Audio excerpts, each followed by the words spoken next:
If any of us were to go buy fruits or vegetables or any goods today, they go to the seller and say, "Weigh me a kilo or 2 kilos, for example."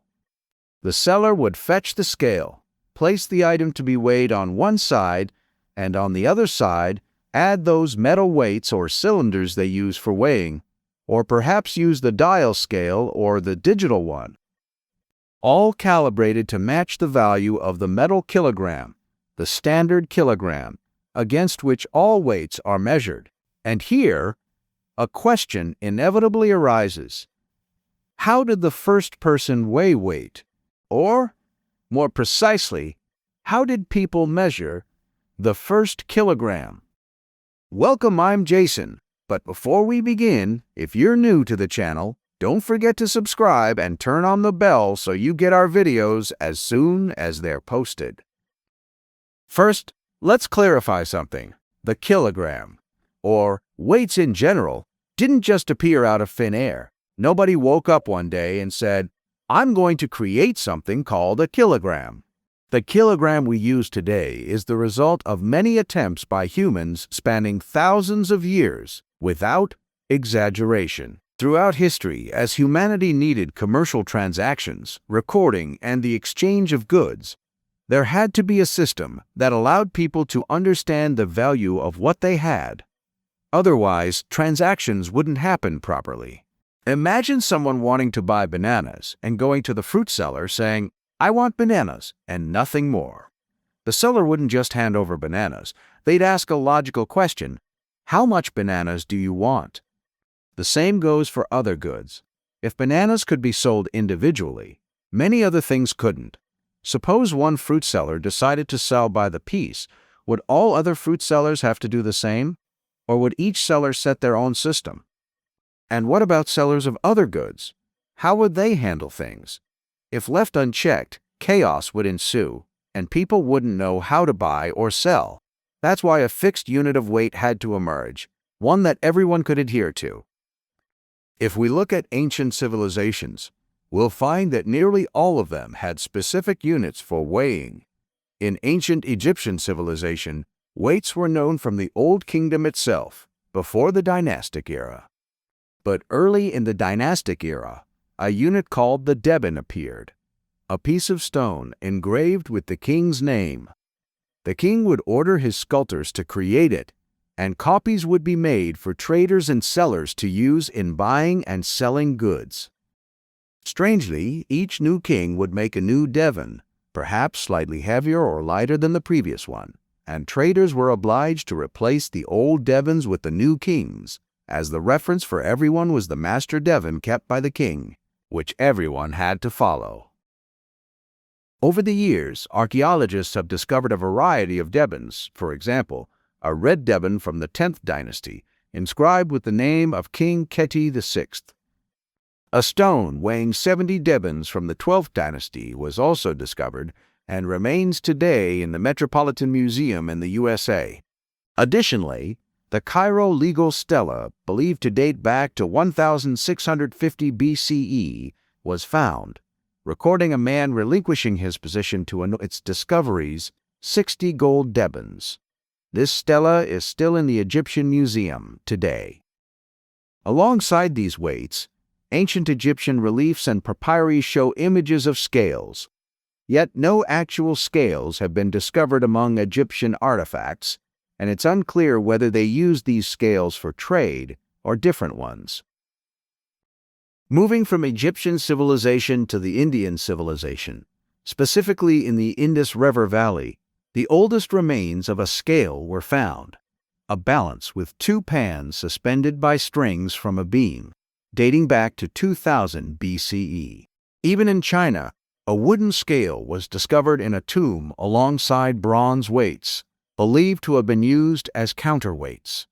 This scale dates back to the Zhou dynasty.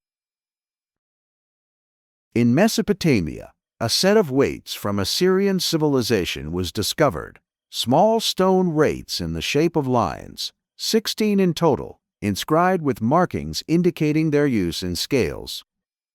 Strangely, they varied in fixed proportions: one large line, another half its weight, a third a quarter, and so on, much like our kilogram, half kilo and quarter kilo today.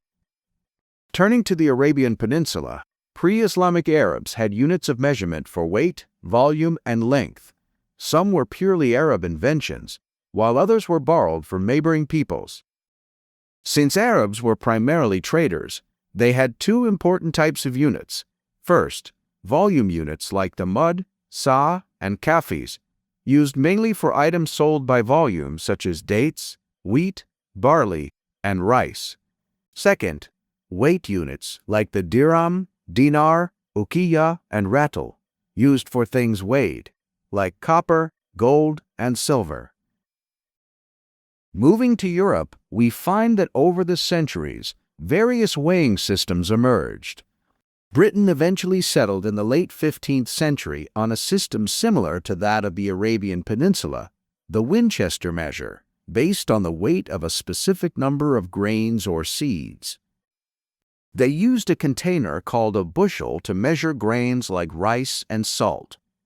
Later, this system evolved into the imperial units, now commonly called the English system, which borrowed units from the Romans and even based some on human body parts, like the inch, foot, and yard. For weight, they used a pound rattle, initially defined as 7,000 troy grains, later standardized into a platinum cylinder. This English system spread widely to countries under British influence, which is why people in Egypt used it during the British occupation. You'd often hear someone say, "I want a pound of meat," or 2 pounds of potatoes. Now, the story of the kilogram, the core question of this episode, builds on everything we've discussed. After 1799 AD, despite all the advancements in measurements and scales, each region still operated under its own separate system. That's why the French Academy decided to create a system based on powers of 10, later known as the metric system. This system was simple. It started with the centimeter. 10 centimeters made a decimeter, 100 centimeters made a meter, and 1,000 meters made a kilometer. For weights, they introduced a new unit called the gram, defined as the weight of 1 cubic centimeter of water at room temperature. So, if you took a cube of water measuring 1 centimeter on each side and weighed it, it would be 1 gram. A kilogram was 1,000 grams. The first metal kilogram ever made followed this method. They took 1,000 cubic centimeters of water and created a metal piece of exactly that weight.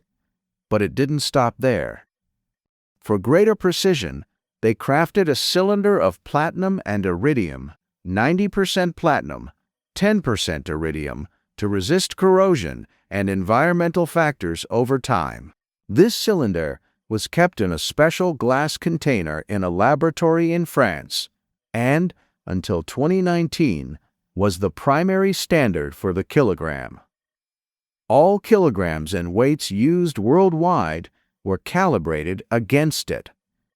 After 2019, instead of tying the kilogram to a physical object in a lab, researchers decided to link it to a theoretical constant, Planck's constant, using a mathematical formula to derive the value precisely.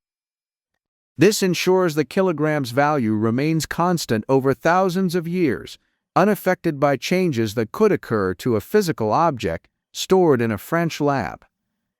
The metric system later evolved into the International System of Units, SI, surpassing the English system and becoming the standard in most of the world. The kilogram became the primary unit for measuring weight, and all weighing devices, whether mechanical or electronic, are calibrated against it. You've just completed a journey through time, from the pyramids of ancient Egypt and the foundations of European civilizations, all the way to your neighborhood fruit stand. If you made it this far, you're the real champion here. Don't stop the journey now. Hit like to let us know you finished. Share this story with a friend. Subscribe to my channel so you never miss an answer, no matter what question you have. Got a question? Leave it in the comments below. We'll be sure to answer it. Thanks for watching, and see you next time.